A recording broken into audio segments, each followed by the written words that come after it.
ಪುದೀನ ಜ್ಯೂಸ್ ಮಾಡುವ ವಿಧಾನ. ಮೊದಲಿಗೆ ಪುದೀನ, 1 ಇಂಚು ಶುಂಠಿ, 1 ನಿಂಬೆಹಣ್ಣು, 2 ರಿಂದ 3 ಮೆಣಸುಕಾಳು, ಶುಗರ್ ಮತ್ತು ಉಪ್ಪು.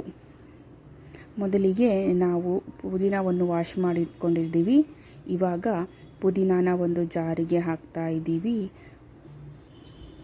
ಪುದೀನ ಜಾರಿಗೆ ಹಾಕಿದ ಮೇಲೆ 1 ಇಂಚು ಶುಂಠಿ, ಆಮೇಲೆ 2 ರಿಂದ 3 ಕಾಳು ಮೆಣಸನ್ನು ಎತ್ತಿಟ್ಕೊಂಡಿದ್ದಿಲ್ಲ ಅದನ್ನು ಹಾಕಬೇಕು. ಮೆಣಸು ಒಂದು ಒಳ್ಳೆ ಟೇಸ್ಟ್ ಕೊಡೋದಕ್ಕಾಗಿ ಮೆಣಸು ಹಾಕ್ತಾ ಇದ್ದೀವಿ. ಬೇಕಿದ್ದರೆ ಇದನ್ನು ನೀವು ಸ್ಕಿಪ್ ಕೂಡ ಮಾಡಬಹುದು, ಅವಶ್ಯಕತೆ ಇಲ್ಲ. ಆಮೇಲೆ ಇದಕ್ಕೆ ಸ್ವಲ್ಪ ನಾವು ಅರ್ಧ ನಿಂಬೆಹಣ್ಣನ್ನು ಸ್ಕ್ವೀಸ್ ಮಾಡಿ ಹಾಕ್ತಾ ಇದ್ದೀವಿ. ಲೆಮನ್ ಹಾಕೋದ್ರಿಂದ ಒಂದು ರಿಫ್ರೆಶ್ ಫೀಲ್ ಕೊಡುತ್ತೆ. ಲೆಮನ್ ಮತ್ತು ಪುದೀನ ಕಾಂಬಿನೇಷನ್ ತುಂಬ ಚೆನ್ನಾಗಿರುತ್ತೆ. ಆದಮೇಲೆ ಸ್ವಲ್ಪ ಶುಗರ್ ಹಾಕ್ತಾಯಿದ್ದೀವಿ. ಶುಗರ್ ಬೇಕಿದ್ದರೆ ನಿಮಗೆ ನೋಡಿ ಹಾಕ್ಕೊಳ್ಳಿ, ಇಲ್ಲ ಅಂದರೆ ಬೇಡ. ಬರೀ ಜಸ್ಟ್ ನೀವು ಉಪ್ಪಷ್ಟೇ ಹಾಕ್ಕೋಬಹುದು. ಸೊ ನಾನಿಲ್ಲಿ ಸ್ವಲ್ಪ ಉಪ್ಪು ಕೂಡ ಆ್ಯಡ್ ಮಾಡ್ತಾಯಿದ್ದೀನಿ. ಇದೆಲ್ಲ ಆ್ಯಡ್ ಮಾಡಿದ ಮೇಲೆ ಸ್ವಲ್ಪ ಹೀಗೇ ನೀವು ಪೇಸ್ಟ್ ಮಾಡ್ಕೋಬೋದು. ಕ್ಯೂಬ್ಸಲ್ಲಿ ಹಾಕ್ಕೋಬೇಕಾದ್ರೆ ಐಸ್ ಕ್ಯೂಬ್ಸಲ್ಲಿ ಹಾಕ್ಕೊಂಡು ಫ್ರೀಝರ್ ಮಾಡ್ಕೋಬೋದು.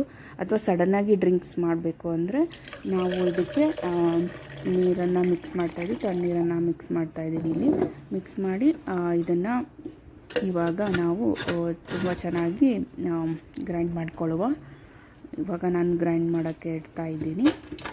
ಸ್ವಲ್ಪ ಹೊತ್ತು ಗ್ರೈಂಡ್ ಮಾಡಿ ತುಂಬ ಚೆನ್ನಾಗಿ ಚೆನ್ನಾಗಿ ಮಿಕ್ಸ್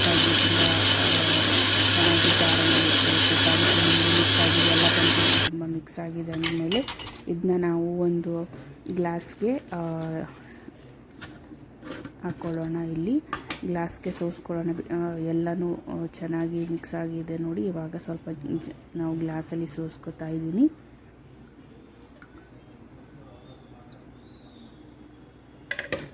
ಸೋಸ್ಕೊಂಡಾದಮೇಲೆ ಇದಕ್ಕೆ ನಾವು ಸ್ವಲ್ಪ ಸೋಡಾ ನಾನಿಲ್ಲಿ ಸ್ವಲ್ಪ ಸೋಡಾ ಆ್ಯಡ್ ಮಾಡ್ತಾಯಿದ್ದೀನಿ, ಸ್ವಲ್ಪ ಚೆನ್ನಾಗಿರಲಿ ಅಂತ. ಬೇಕಾದವರು ಜಸ್ಟ್ ನೀರು ಮಾತ್ರ ಆ್ಯಡ್ ಮಾಡಿಕೊಂಡು ಕುಡಿಬೋದು, ಹಾಗೂ ಕೂಡ ಚೆನ್ನಾಗಿರುತ್ತೆ. ನಾನಿಲ್ಲಿ ಸೋಡಾ ಆ್ಯಡ್ ಮಾಡ್ತಾಯಿದ್ದೀನಿ. ಬೇಕಿದ್ದರೆ ಮೇಲ್ಗಡೆ ಒಂದಿಷ್ಟು ಐಸ್ ಕ್ಯೂಬ್ಸ್ ಹಾಕ್ಕೋಬಹುದು. ಬಿಕಾಸ್ ಆಲ್ರೆಡಿ ಸೋಡಾ ತಣ್ಣಗಿರೋದ್ರಿಂದ ನಾನೇನು ಮೇಲ್ಗಡೆಯಿಂದ ಐಸ್ ಕ್ಯೂಬ್ಸ್ ಆ್ಯಡ್ ಮಾಡ್ತಾಯಿಲ್ಲ, ಹೀಗೇ ಕುಡಿತಾ ಇದ್ದೀನಿ.